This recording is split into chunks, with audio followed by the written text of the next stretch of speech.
What's up, everyone? Zero here. So, Grinding Gear Games did their live stream today for Path of Exile 2. I have never been more excited for a game ever in my entire life. The game looks incredible, and I just wanted to go over the highlights with you guys real quick. There's a lot of stuff to cover in depth, so if you guys want to actually watch the whole live stream, it's a little over an hour long. But just to go over with you guys, just some of the changes that they've made. So skills are now bound to the weapon type. There's no more sockets in items. So the skill gems are going to be socketed into the character. They changed the way the flask system works. So now it's just one life flask and one mana flask. They added something called charms that go in the belt slot. And that is how you will deal with debuffs and ailment immunities like you would from the utility flasks. They added a dodge roll for the combat, so now the combat feels a lot more immersive. So you're going to be dodge rolling, you're going to be holding up shields and walking, you're going to be strafing with the bow. It looks really, really cool. Unfortunately, you know, I'm just a little teeny tiny creator, so I was never invited to go play it, but I'm super excited. It looks incredible, and from what I've heard from the people that I've talked to that have played it, I've heard nothing but good things about it. They did take out the labs and they added something different. They added something called the Trial of Ascension, and it kind of looks like the Sanctum map a little bit. And what it is it's just a long thing that you go through. You still got to get keys. It's very similar to the lab, but it looks cooler, I think. And I never minded the labs anyway. I know a lot of people hate them. But I actually kind of like them. I like farming the labs too, especially in the early game. So they're going to have a total of 12 classes on full release. However, for the early access, they are only releasing with 6 classes with 2 ascendancies per class. So it's going to be 12 total characters that you can play. You have the monk, and the ascendancies are going to be invoker, which is an elementalist type. And then you're going to have the acolyte. It looks really, really cool the way they did the combat for the monk. Like, it has all sorts of like striking palm combos and then hit with the quarterstaff. It looks really, really cool.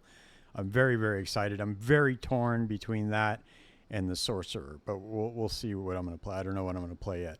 The way the power charges work is a little bit different. You use those for your combos. Right now, they're going to release with 21 specific quarterstaff skills.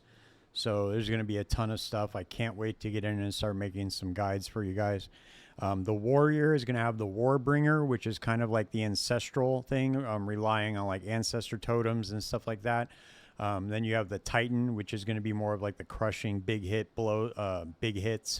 So that's going to use like slams, fire attacks, all that stuff. And then the warrior is going to be using shields. And the way that the shields work is super, super sick.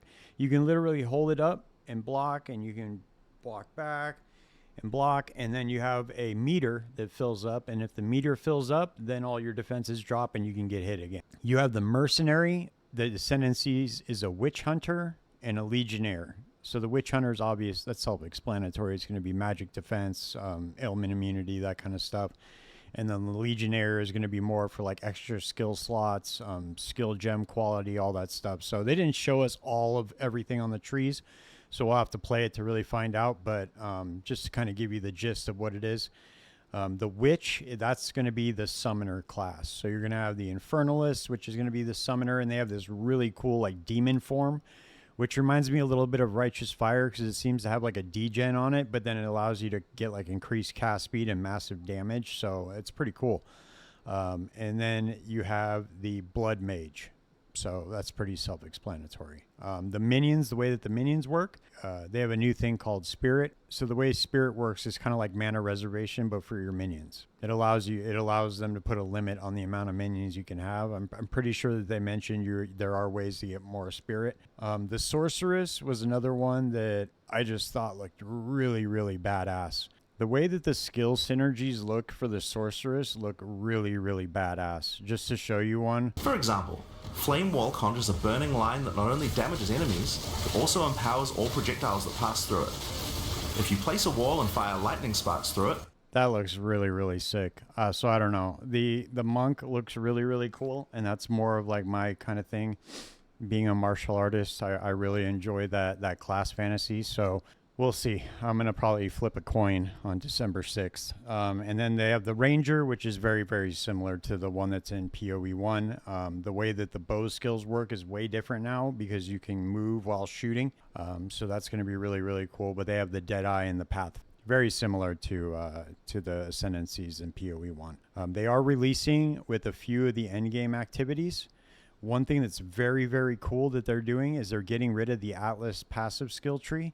So now every single endgame activity is going to have its own tree for passives, which is fucking incredible. I thought that was such a cool idea because now if you just spec into whatever tree you want, you don't have to like path through the tree for all of them on the same passive tree. That's really cool. They are going to release with Breach, Ritual, Delirium, and Expedition, and then they're going to have Pinnacle bosses. So if you're not a fan of PoE 1, I understand the complexity is a little bit too much for some people. I get it. I tend to really enjoy it. I've just now gotten to the point where I'm starting to experiment with my own builds, and I've been playing the game for like 1,500 hours. So if that says anything. I really implore you to try out PoE 2. It is going to be available for early access on December 6th. There is a very cheap supporter pack you can buy that gives you a key to the game. It's only $30. It goes all the way up to 480, but the cheapest one's $30, and that will get you early access to the game. I will be putting out lots of guides, lots of videos for PoE 2 when it releases, so please consider subscribing to the channel if you guys want to get notified about that. Hope you guys enjoyed the video. Stay tuned. There's plenty more to come. Peace.